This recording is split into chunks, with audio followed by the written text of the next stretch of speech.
The alarms began with a low, pulsing hum, not the sharp tone of fire drills or weapons tests, but something deeper, meant to sink into bone. Every cadet in the academy knew that sound. It meant something had escaped. Within minutes, squads of security flooded the halls, scanners glowing, boots striking like war drums. Cadets were shoved against walls, their bags ripped open, desks overturned. Instructors barked for order, but their voices barely carried over the crackle of radios. The missing ones weren't ordinary creatures. They were predator cubs, offspring of a species whose adults had once reduced armored battalions to shredded steel. Losing them wasn't just dangerous. It was a diplomatic disaster waiting to ignite. If the parents arrived for inspection and their young weren't accounted for, the academy wouldn't survive the fallout. Doors banged open one after another as teams searched every classroom. Chairs scraped, wings folded tight, claws clicked nervously against the floor. Cadets whispered in fear, "If the cubs feel cornered, they'll kill whoever has them." Then the door to room 17 slammed open. "Hands visible! Stay seated!" a guard barked.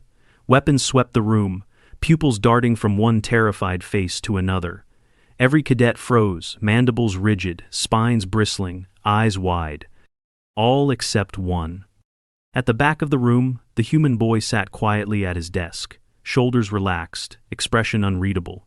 Draped across his lap, half buried in the folds of his uniform hoodie, were the missing cubs. 3 of them, fast asleep. Their claws flexed lazily against his chest. One snored, muzzle tucked under his arm.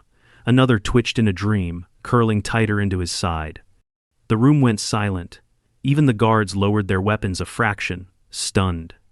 "That's impossible," a cadet whispered. "They kill anything they don't know." Yet the cubs didn't stir at the shouting, didn't bare fangs at the armed soldiers. They purred. They dreamed. And the human, as if nothing about the moment was extraordinary, simply rested his hand on the smallest one's back, steadying its breathing. Security didn't dare touch them. Because whatever instincts ruled these cubs, instincts sharper and older than any training program had chosen the human. And the unspoken truth in the air was clear. If the young trusted him, what would their parents see when they arrived? 10 hours earlier, the cubs had vanished. It began in the predator kennel, a subterranean facility built to contain apex species too dangerous for open training. The cubs were being held under strict protocols: heat regulation, scent masking, biometric barriers keyed to their specific neural signatures, triple reinforced enclosures with pressure-locked doors, and vacuum-sealed food delivery systems. And still, they escaped. At 0203, a breach occurred, not explosive, but intelligent. The enclosure's environmental readouts were looped for 5 full minutes. When the guards checked in person, the cubs were gone. No alarms, no sounds, just 3 empty dens, paw prints leading into the ventilation system. They were Corellian apex-born, not yet shoulder height, but strong enough to rip through carbon weave with a bite. Their species lived in tightly bonded packs, trained from birth to assess threats with terrifying speed and precision. No adult Corellian had ever bowed to another species. And no cub had ever wandered without its kin. Within an hour, the academy was locked down. Security scrambled to track them. They swept dormitories, cross-referenced infrared signatures. Nothing. Corellian young could reduce their thermal output to ambient levels. Their biology defied most scans. By the 3rd hour, instructors stopped trying to calm the cadets. The stakes weren't disciplinary. They were existential. Cadets whispered in tight knots, stories of the cubs from their homeworld, of how they once tore apart a training cohort after a handler tripped into their enclosure, of how Corellian mothers marked their cubs with chemical scent that triggered rage if removed or altered. "Whoever has them," one cadet whispered, "they're already dead." Rumors spread fast. Some claimed the cubs had slipped into the mechanical levels and would chew through power conduits until they exploded. Others said they'd stowed away in a shuttle bay and were already halfway to the orbital ring. No one expected to find them in room 17. Especially not like this. The moment froze in place. The guards in the doorway, the cadets wide-eyed, the room eerily quiet except for the faint, rhythmic purring coming from the human's lap. His name was Noah Carter. He was a second-year xenobehavioral cadet. Unremarkable, human standard grades, no combat record, no neural implants. The sort of student who went unnoticed, except when mocked. No claws, no armor, no psychic enhancements. A soft-skinned Terran, surrounded by species who could split titanium with a shrug. Noah didn't flinch. He kept his palm steady on the middle cub's back, rubbing slow, even circles. The creature's tiny ears flicked at his touch. Its breath came steady, relaxed. The guards looked to the instructor at the front of the room, Commander Arlek, a rigid-skinned methex with stripes of age along his forearms. His jaw opened slightly, then shut. He stepped forward. "Noah Carter," he said carefully. "Do you know what those are?" "Yes, sir," Noah said. "Predator cubs, Kirelian." "You know they're missing?" Noah nodded. Arlek took one more step. "And yet you didn't notify security?" "They were asleep," Noah replied. "Didn't want to wake them." A choking noise came from a cadet near the front. Arlek held up a hand. "Carter, where did you find them?" Noah adjusted slightly in his chair, careful not to disturb the smallest cub that had crept up to his shoulder and was now curled against his collarbone. "I didn't," he said. "They found me." It was not the answer they expected. One of the security officers stepped closer, raising a scanner. "Permission to scan for aggression markers?" Arlek hesitated. Slowly. The scanner passed near the cubs, lights sweeping across their fur. It buzzed once, then twice. "No spikes," the officer muttered. "Cortisol low. All three are deep in REM." That shouldn't have been possible. REM sleep in Corellian cubs only occurred when they were entirely safe, when surrounded by scent-marked kin or inside their mother's protected den. Noah wasn't kin. He didn't even have the right scent profile. And still they slept. The officer looked at Arlek. "Sir, if we try to move them now, we could trigger a defensive reaction. And if we don't, the parents will be here in less than 12 hours, Arlek said, voice taut. "We need a containment solution." Another instructor entered behind the guards. Dr. Enlai Mercer, xenopsych specialist. Her eyes landed on the cubs, then on Noah. She didn't speak for several seconds. Then quietly, "Don't move him. Don't move them. Get a full environmental scan and send for the behavior team." Arlek frowned. "He can't just sit there forever." Mercer stepped closer, crouching beside the desk. She looked up at Noah. "They came to you," she said. "Do you understand what that means?" He looked down at the cubs. One of them snorted and pressed its nose against his stomach. "I think so." "Do you know why?" Noah met her eyes. They were scared. And somehow, against every instinct they were born with, they had found him. The soft one. The human. The one who should have been prey. And trusted him, anyway. The lockdown didn't lift. Even after the cubs were found, even after the scanners confirmed their vital signs were stable, even after half the security team stepped back in disbelief, the academy remained under full containment. Not because the threat was unresolved, but because it had changed shape, and no one knew what it meant yet. What did it mean when predators too young to form bonds had chosen an outsider? What did it mean when the one they chose was human? Security swarmed the upper halls, still sweeping for any sign of biological residue.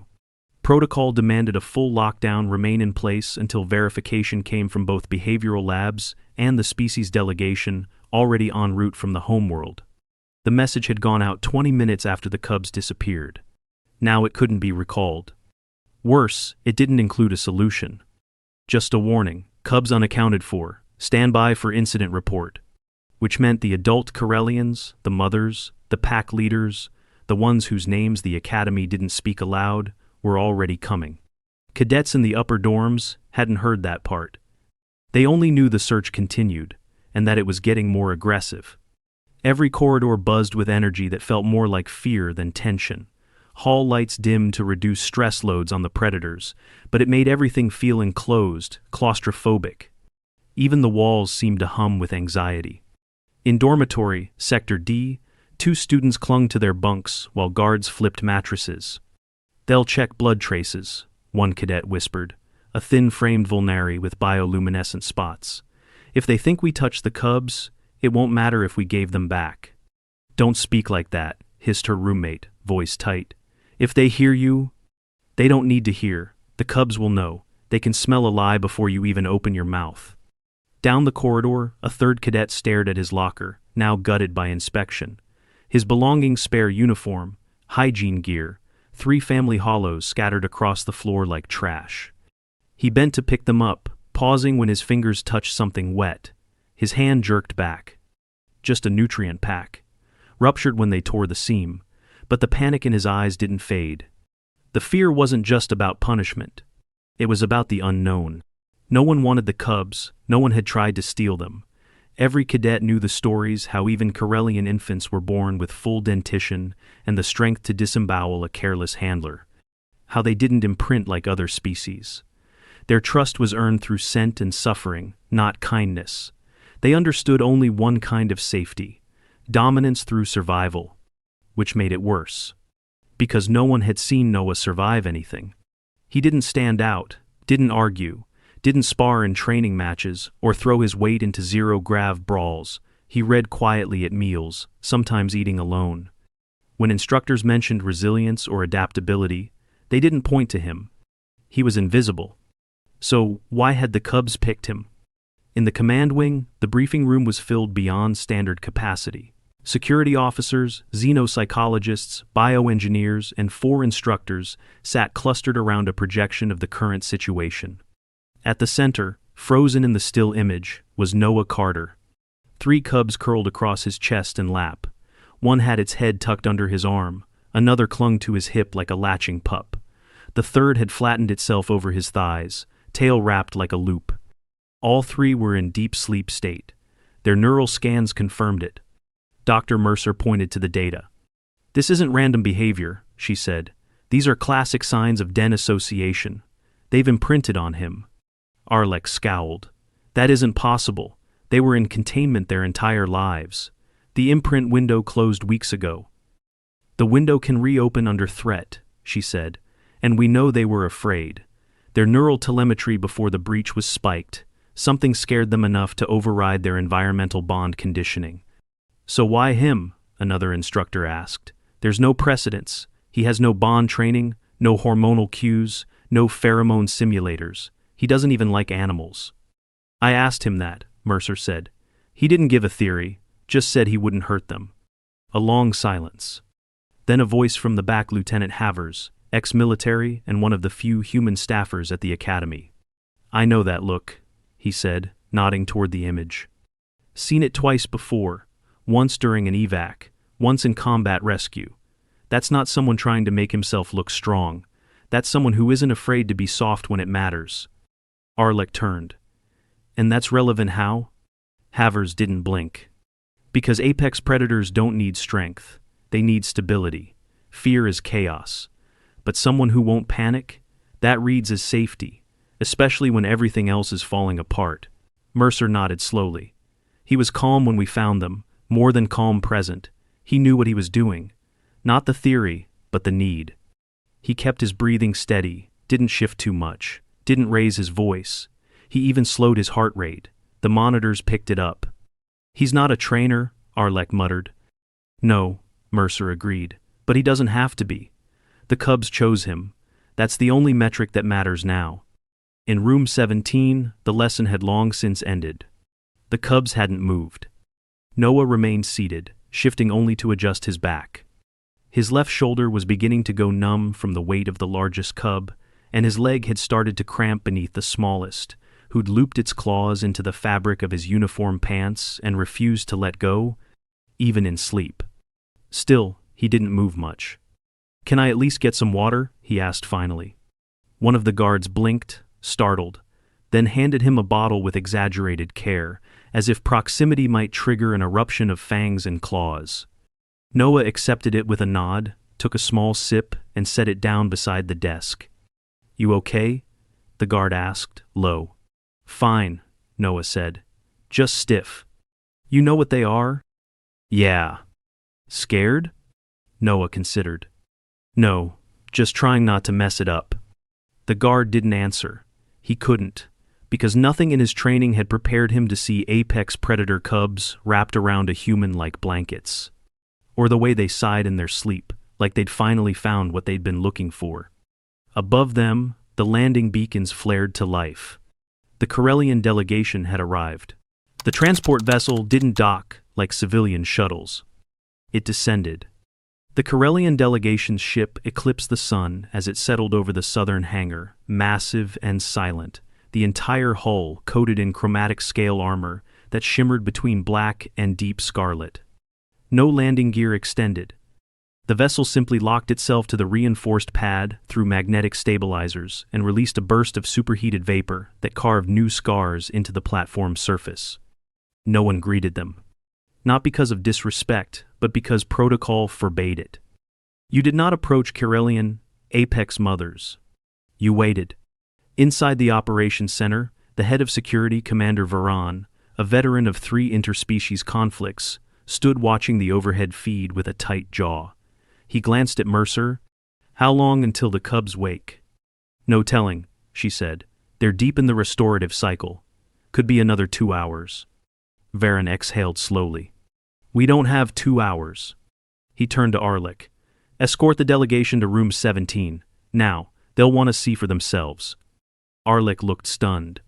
"You're not preparing an observation deck?" "There's no time. They'll smell their scent on the air before we can run interference. We let them see it play out full context." "And if it goes wrong?" Varan's voice dropped. "Then we evacuate the block and call it a loss." The Corellians didn't walk. They moved like liquid muscle low to the ground, coiled but controlled, the kind of stillness that predators used right before they struck. 3 of them entered the corridor, 2 flanking adults and 1 massive matriarch at the center, nearly the size of a powered exosuit.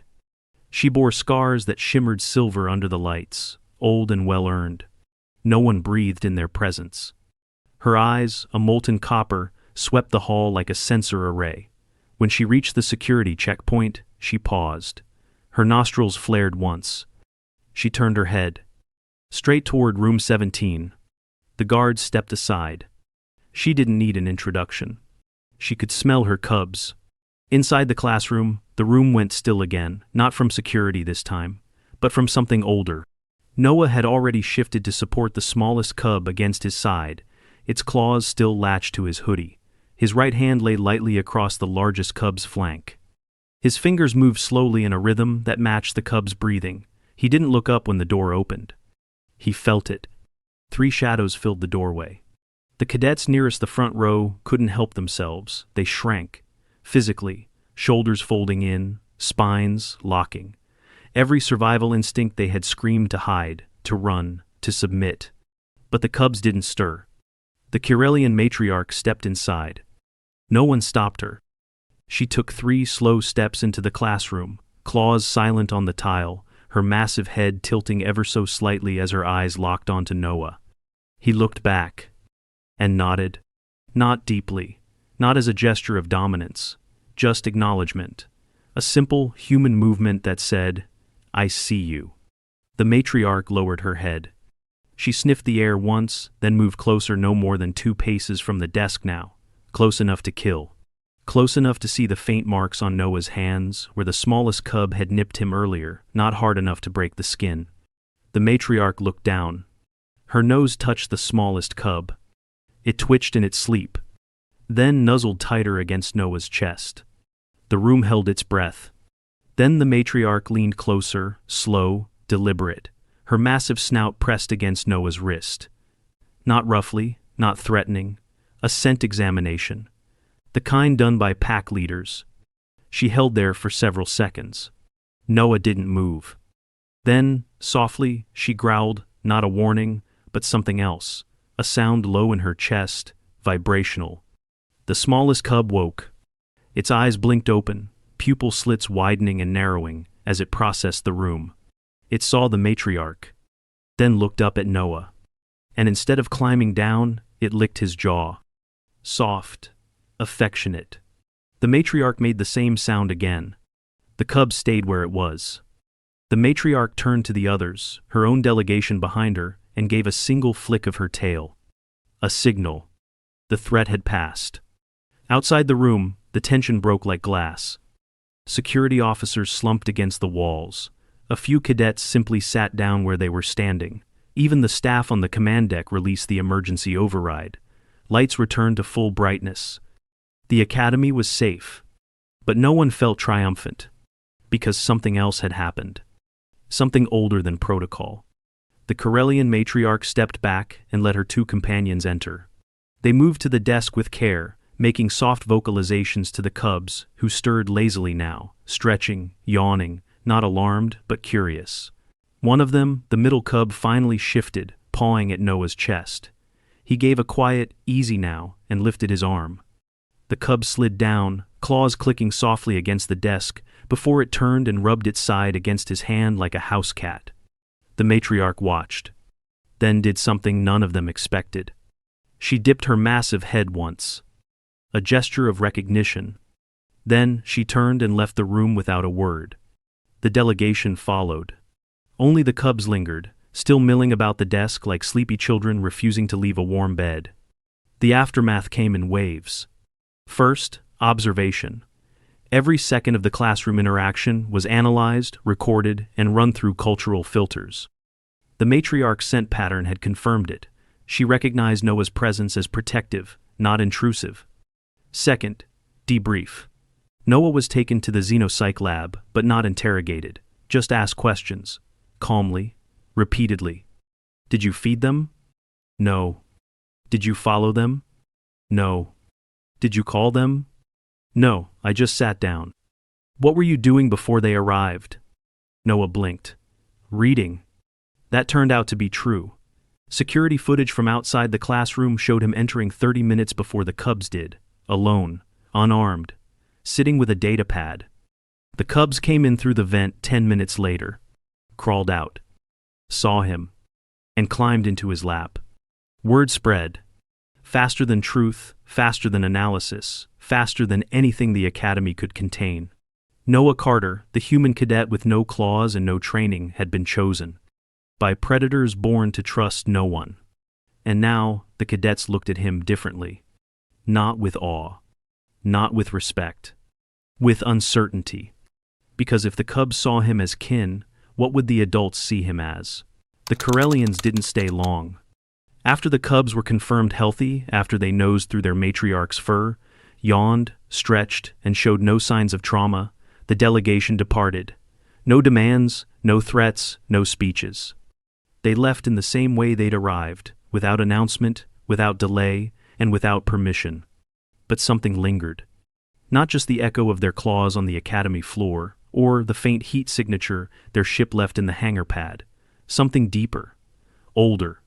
They left behind a word. Noah didn't hear it at first. It came through a data packet routed to Dr. Mercer, forwarded up the chain, translated through 4 layers of Corellian dialect, before a pronunciation file was embedded for human linguistics. Then the message was delivered. To him. No escort. Just a sealed data slate, placed on the desk of his room in the dormitory block. Inside, one line in standard. They have named you So-Tek Ven. Below it, a phonetic breakdown. So-Tek Ven noun. Corellian term, literally, one who shelters the bloodline. Connotation, den parent, scent-bound protector, kin keeper. No direct equivalent in galactic comment. Noah read it twice. Then once more. He didn't show it to anyone. Didn't bring it up in xenoculture seminars. Didn't tell the cadets who had watched him with widened eyes since the incident. He just folded the slate shut, placed it in his drawer, and went back to studying. But the name traveled without him. Cadets from predator species stopped challenging him in simulation drills. A few began greeting him with nods of respect, others with the careful stillness reserved for high-ranking pack handlers. Even those who had once mocked his softness now avoided speaking to him unless necessary, not out of cruelty, but caution. He hadn't changed. They had. Instructors, however, didn't shift so easily. Commander Arlek called him into his office within the week. Not disciplinary, formal, structured, cool. The meeting began with metrics: his attendance, his standing, his health vitals, his reaction to recent, unexpected events. Noah sat straight, legs still, hands resting neatly on his thighs. Do you believe this? Bond will affect your ability to serve in mixed-species command environments? Arlek asked, tapping the screen. No, sir. And if the Corellian government were to request your direct participation in their offspring's rearing or socialization cycles? I'd decline, Noah said. Arlek looked up. Why? Noah's answer came without hesitation. They chose to trust me. That doesn't give me the right to keep them. Arlek blinked slowly. For a moment, something shifted behind his ridged features. Not approval, not surprise. Recognition. The meeting ended with a nod. Noah stood to leave. But just as he reached the door, Arlek said, "The name they gave you, do you know what it means?" "Yes." "Do you believe you've earned it?" Noah hesitated, not because he didn't know, but because it was the first time anyone had asked. "I don't think it's about earning," he said. "I think it's about being seen." He left without waiting for a reply. Academy life continued. The lockdown was lifted, the search protocols rescinded, the security team rotated back to standard sweep schedules. But something still hovered at the edges of daily life. The cadets had seen what happened. And so had the instructors. In cultural theory class, the subject of predator-offspring bonding came up. Dr. Enlai Mercer didn't reference the incident directly. She didn't need to. She simply asked the room, "What do you think defines trust for a species that doesn't believe in mercy?" Most students looked down. Noah didn't answer. Not because he was avoiding the question, but because he was still living the answer. A week after the delegation departed, a package arrived. Delivered by an unmanned courier drone, sealed in Corellian ritual markings. Security scanned it 6 times before allowing it through. It was handed to Noah under full observation. Inside, a strip of hide. Not synthetic, not decorative. Real. Tanned and marked with heat-stamped scent glands, Corellian clan signs, ceremonial identifiers of lineage.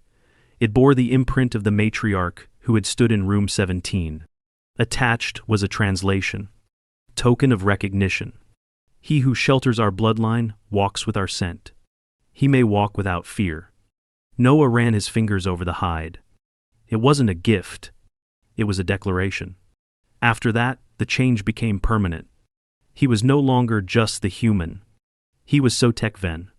The name spread beyond the academy, reached other institutions, other species. Delegations began referencing him in cultural briefings. A xenobehavioral field team requested his insights for predator response training, not because he was dangerous, because he wasn't. And that somehow was what made him matter. Not his strength. His stillness. His refusal to fear what everyone else did. And the cubs? They didn't return. Not to the academy, not to the compound, not even in updates. Their departure was final. But their presence remained in the whispered way cadets referenced the incident, in the respectful silence that followed his name. Noah didn't become a hero. He became something older, something quieter. Noah Carter didn't ask for the assignment. It came quietly, embedded in a routine logistics dispatch to his cadet inbox. Standard text, polite tone, just another field rotation, just another term of service. He almost deleted it before finishing the second paragraph. Then, he saw the destination. Arilin 3, Corellian Protected Territories. No formal orders, no obligations. But beneath the routing codes and security clearances was one line, set apart in smaller script. A quiet place waits for Sotekven. He didn't respond immediately. He didn't need to. 3 weeks later, a dropship touched down just outside the Arilin perimeter and opened its ramp to thick, wild air. The planet wasn't hostile, but it wasn't welcoming either. Dense trees, sharp with photosynthetic bark, covered the foothills. Wind moved through them in a way that sounded like breathing, not human breathing, something deeper. Noah stepped onto the soil. He wore no armor, carried no weapon. Just a soft pack with field supplies and a weather-rated jacket strapped to his back. The academy had offered a guide, but he declined.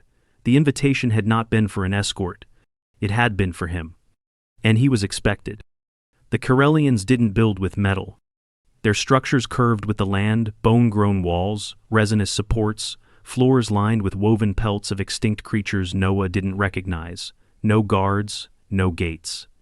But he wasn't unobserved. From the trees, he heard them. Soft pads over stone, clawed feet on wet leaves, no hunting posture, just movement, watching, circling, smelling. He walked without looking back. The central den waited just beyond a ridge, its entrance framed with claw-gouged stone. The marks weren't ornamental, they were records, histories told in scars and bite depth and spacing. No alphabet, just memory. A figure met him at the entrance. Not the matriarch. This one was smaller, leaner, shoulders covered in ash-dyed fur, male, barely older than Noah. He sniffed once, then again. No words. Then a nod. And a step aside. Welcome. The cubs weren't cubs anymore. Not by Corellian standards. They were juveniles now half his height at the shoulder, sinew and speed, wrapped in fur that shimmered bronze and rust. They had grown, but not changed. At least not in the ways that mattered. The first one saw him before he entered the resting den. It didn't run. It walked, deliberate, slow, each step weighted like ritual. It circled once, sniffed the air, then pressed its forehead into his thigh. A greeting. The second appeared moments later, bounding from the shadows and leaping half into his arms before settling on its hind legs and lapping at his wrist. The smallest, now the most agile, clambered onto a low platform, growled softly, and launched itself at his chest. Noah braced, didn't flinch, didn't wince when claws scraped over fabric. The Corellians around them watched in silence. Then a low sound spread, not threat, not command. Acknowledgement. Noah didn't speak. He just sat down, carefully, letting the young ones pile over him in a tangle of limbs and tails and soft, weighty sighs. One of them pressed its head beneath his arm, like it remembered exactly where it had once slept. Which it did. They all did. He stayed for 6 days. Not as a guest. Not as a prisoner. As kin. The Corellians didn't ask him to prove anything. They didn't explain their customs or warn him of taboos. They simply included him. He was brought meat when they ate, given a mat lined with shed fur to rest, allowed to walk the perimeter with a juvenile at his side, not leashed, not guarded, walking together. On the third night, he was invited to the ancestral fire, a mound of blackened stones, surrounded by bone totems and flickering scent torches. There were no chants, no speeches, just silence. And then the matriarch appeared. She approached alone, moved like the earth shifted for her, and sat across from him. Between them, the 3 young ones, curled in sleep again, nestled against the stone. She did not speak. But after a long time, she extended a single talon and scraped a mark into the dirt between them, slow, intentional, a half curve with a point. The same shape that had been pressed into the hide they'd sent him. She touched her chest, then pointed to him. Not dominance. Not ceremony. Family. He nodded. Not because he understood everything, but because he understood enough. When he left, he didn't take anything. Not even a picture. He walked back through the trees alone, the morning mist rising like steam from the roots. The same juvenile, the one who'd once curled against his chest so tightly it had crushed the fabric of his hoodie, walked beside him halfway down the ridge, then stopped. Noah paused. Looked down. The juvenile tilted its head, sniffed once, then turned, and vanished into the trees. Noah exhaled, then kept walking. Back at the academy, he didn't say much. The instructors asked how the visit went. He said it was quiet, peaceful. The cadets whispered behind his back again, not with suspicion now, but with a strange mixture of fear and reverence. Some still called him Noah Carter. But others? They called him Sotek Ven, even when he wasn't in the room. Because names like that didn't fade. And neither did memories. Especially not the kind that curled up in your lap when the whole galaxy thought they'd tear you apart. In the Academy's deep archive, a new entry was added to the Xenobehavioral Studies log. Case Ref. Kier 421b. Sotek Ven event. Summary. Unprecedented cross-species trust incident. Subject species: Kirelian apex, juvenile stage.